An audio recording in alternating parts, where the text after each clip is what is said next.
In John chapter 6, looking through verses 1 through 14, we have the story of when Jesus feeds the 5,000. And something that jumped out at me was in verses 11 and 12. And it states, Jesus then took the loaves, gave thanks, and distributed to those who were seated as much as they wanted. He did the same with the fish.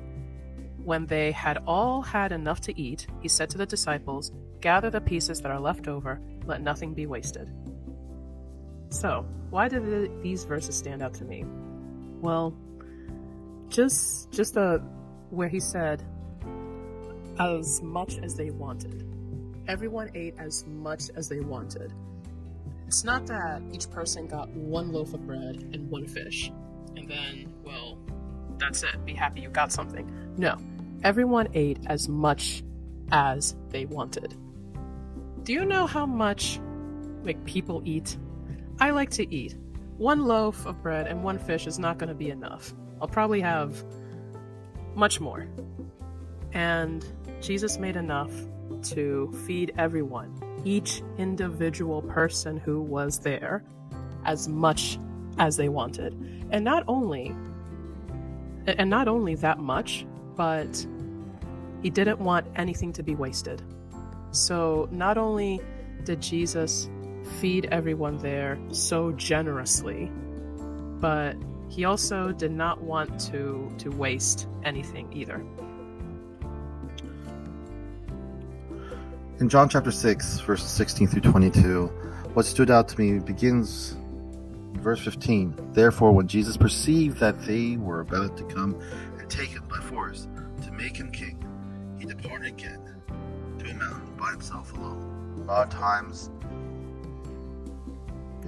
whether through fear, whether for urgency, whatever the case may be, this verse stood out to me because people already saw God's mission as small. Later down these few verses, he does walk on water. And what did the disciples felt before that? They felt fear.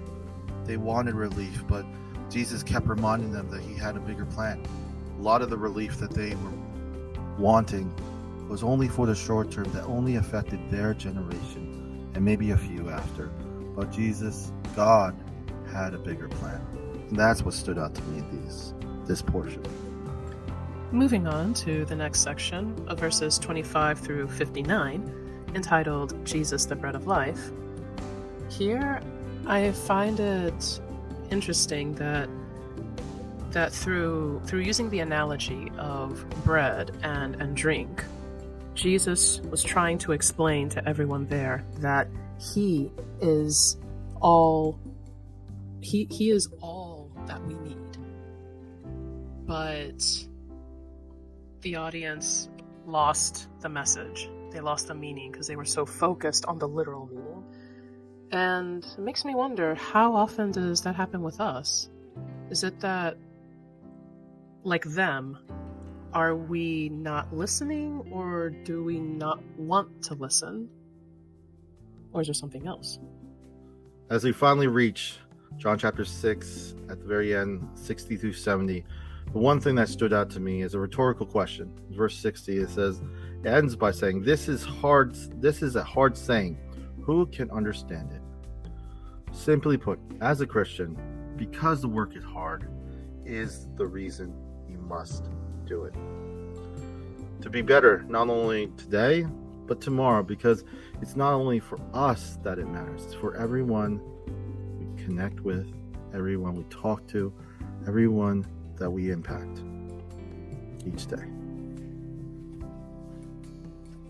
And with that, I'd like to add that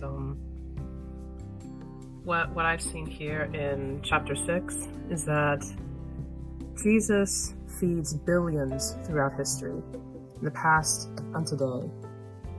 And he offers himself as all that we need. Yet many turn their backs on him, even though Jesus had generously fed them. So I pray that you've been blessed as we went through John chapter 6. And I pray that may we remember and never forget Jesus. God bless.